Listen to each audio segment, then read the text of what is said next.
핀란드의 숲속 작은 오두막에 피톤치드 향이 가득합니다.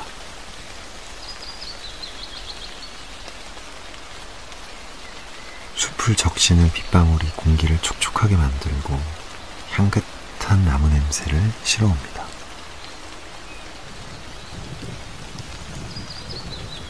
깊은 숨을 들이쉬었다 내뱉을 때마다 몸이 깨끗해지는 것 같아요.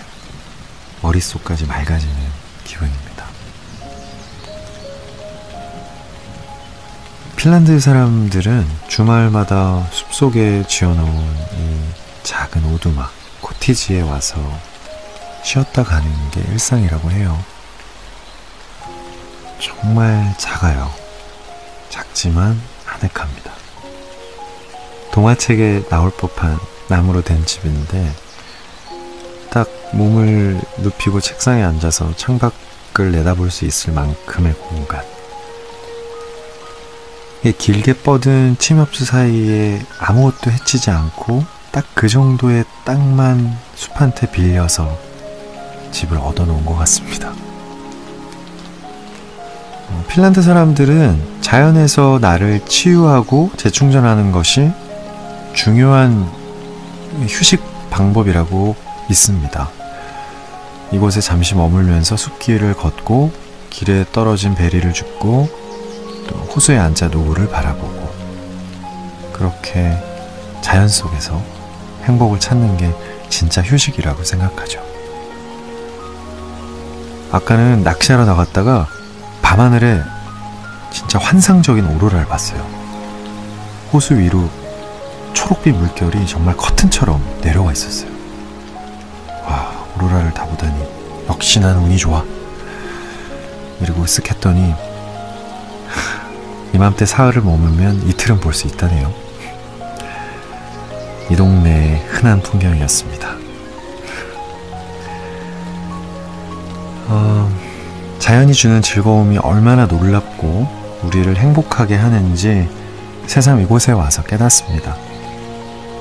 약간의 수고를 더하면 우리가 사는 도시에서도 얼마든지 이 선물을 누릴 수 있을 겁니다. 도시의 아스팔트 틈 사이에도 꽃은 자라고 생각지도 못한 빈 공터에 흔들리는 풀이 잠깐 우리 걸음을 멈춰 세우기도 하죠. 지구는 모두에게 공평하게 우리를 기쁘게 할 선물을 준비하고 있습니다. 우리가 모른 척하지만 않으면요. 헤르만 헤세는 그 작은 기쁨을 발견하는 방법을 진작부터 알고 있었습니다. 그의 지혜가 담긴 이야기를 들려줄게요. 사소한 행복에 대하여. 헤르만 헤세. 사는 게 지루하고 사랑도 없이 그저 정신없이 살아간다는 사람이 많다. 현실주의에 빠진 예술과 시는 불만족스럽고 사람들은 르네상스와 낭만주의 시대를 그리워한다. 각박해진 시대의 교회는 믿음을 외친다. 시인 아베나리우스는 당신에게 부족한 건 예술이라고 말한다. 내가 생각하는 우리가 놓치고 있는 것은 바로 기쁨이다. 인생을 뜨겁게 하는 열정이 마치 축제처럼 세상을 행복하게 바라보는 인식이 우리를 르네상스 시대에 끌리게 하고 있는 빛나는 것들이다. 요즘 우리는 시간에 큰 가치를 두고 산다. 모든 걸 빨리 해치우는 게 인생의 목표처럼 보인다. 의심할 여지 없이 그것이 기쁨의 가장 큰 적이다. 우린 그 시절의 목가적인 시와 감성적인 여행기를 다시 읽으며 부러워하지만 그때 살았던 사람들은 한가로웠다. 시를 쓰고 여행을 하지 못할 이유가 달리 있었을까? 프리드리 슐레겔이 쓴 게으름에 대한 애가를 읽어본 적이 있는데 나는 계속 이런 생각을 멈출 수 없었다. 당신이 우리처럼 과도할 정도로 열심히 일을 해야만 했다면 괴로워서 얼마나 많은 한숨을 쉬었을까요? 지금 우리가 공격적일 만큼 서두르며 사는 건 아주 어릴 때부터 나쁜 영향을 미친다. 슬프지만 벗어날 수 없는 현실이다. 정말 슬픈 건 이런 분주함이 예전에 즐기던 사소한 즐거움까지 사라지게 만든다는 것이다.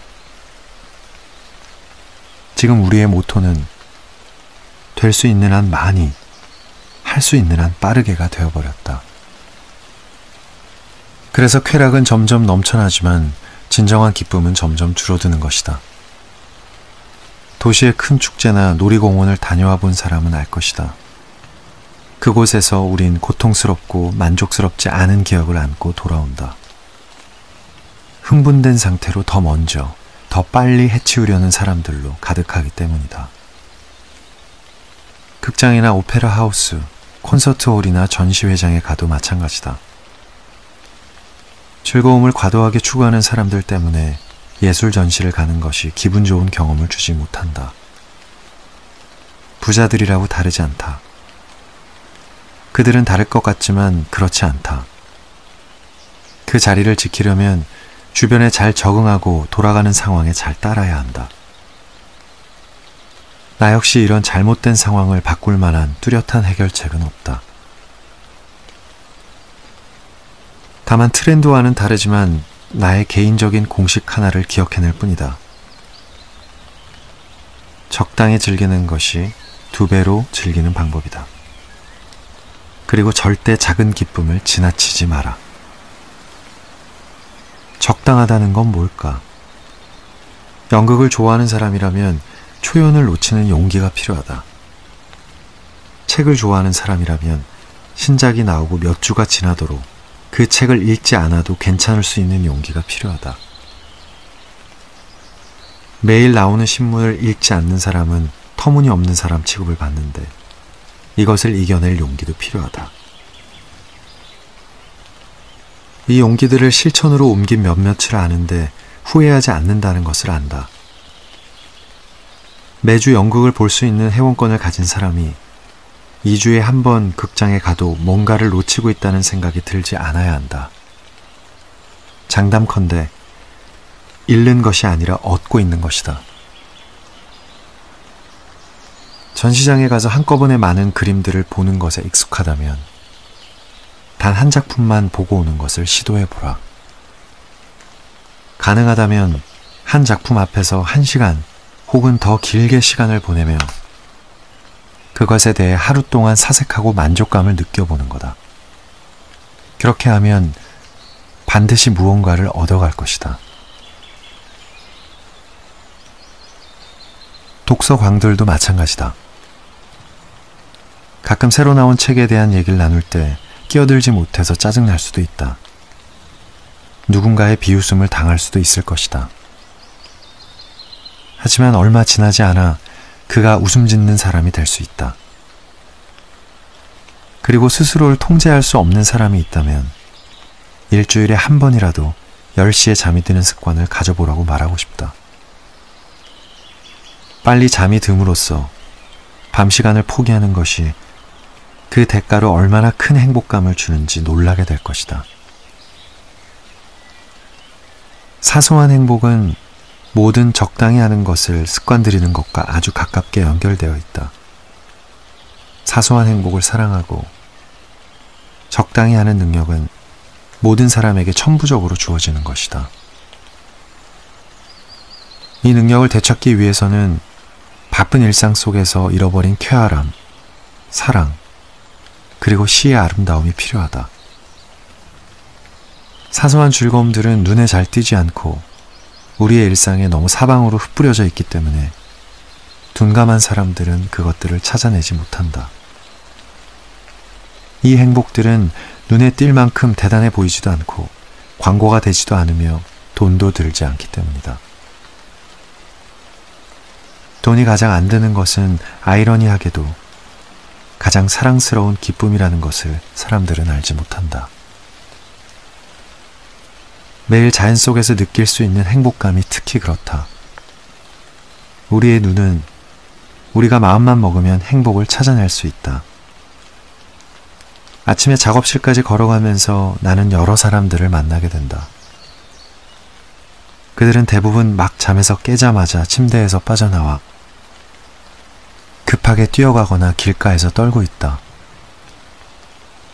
대부분 바쁘게 걷고 시선은 도로에 고정돼 있거나 지나가는 사람들의 옷이나 얼굴을 본다.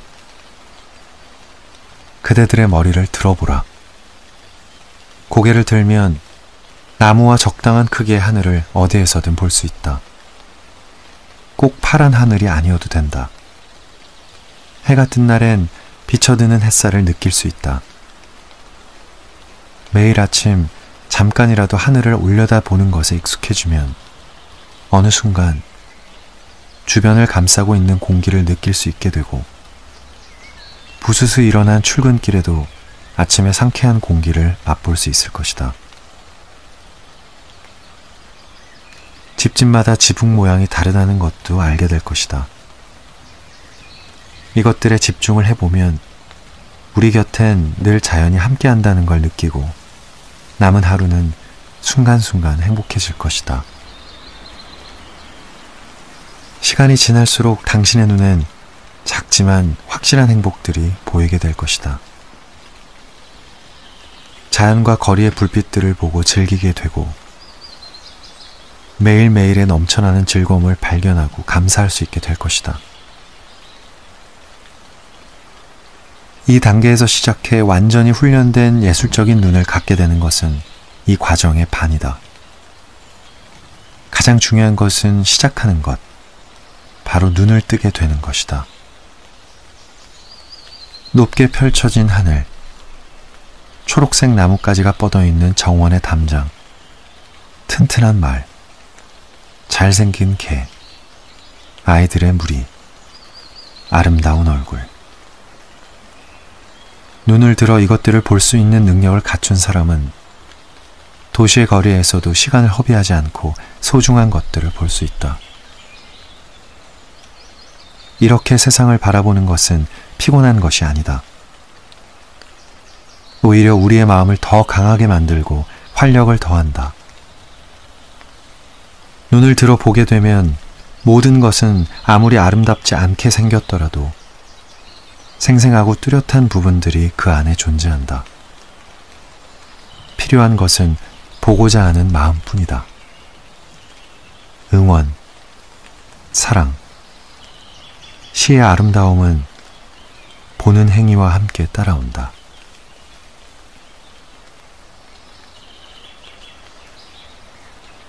가까이 두고 보고 싶어서 작은 꽃을 처음으로 골라서 산 그 사람은 기쁨이 존재하는 삶에 한 발짝 다가간 것이다.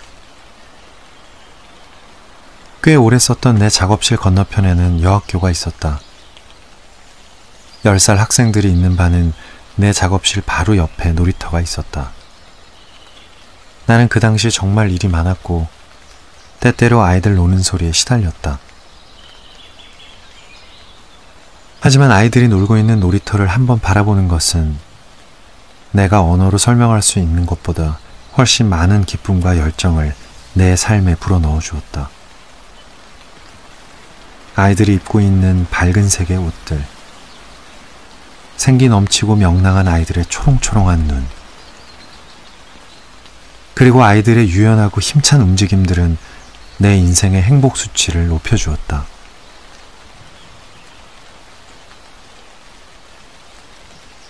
승마학교나 양계장도 비슷한 효과를 나에게 주었다고 말할 수 있겠다. 집에 누워서 색이 고르게 칠해져 있는 벽에 움직이는 불빛들을 보면 우리 눈이 얼마나 쉽게 만족감을 느끼는지, 그리고 어디에서 기쁨을 느끼는지 알 수 있을 것이다. 누구나 각자 다르지만 사소하고 작은 행복들에 대한 생각들이 있을 것이다.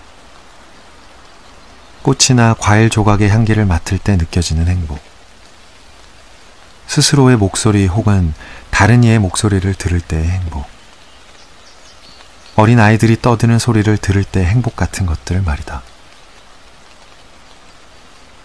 멀리서 들려오는 누군가의 흥얼거리는 소리나 휘파람 소리도 사소하지만 행복을 줄 것이다.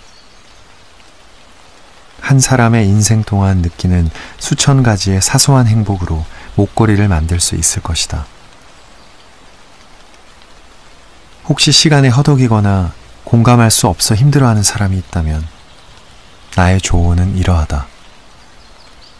매일매일 사소한 행복들을 최대한 많이 찾아보십시오. 그리고 더 큰 행복들은 휴일이나 더 적절한 날을 위해 아껴두십시오. 우리에게 오락을, 매일매일의 평안함을, 그리고 더 가벼운 마음을 선물해주는 것은 큰 행복이 아닙니다. 바로 사소한 행복입니다.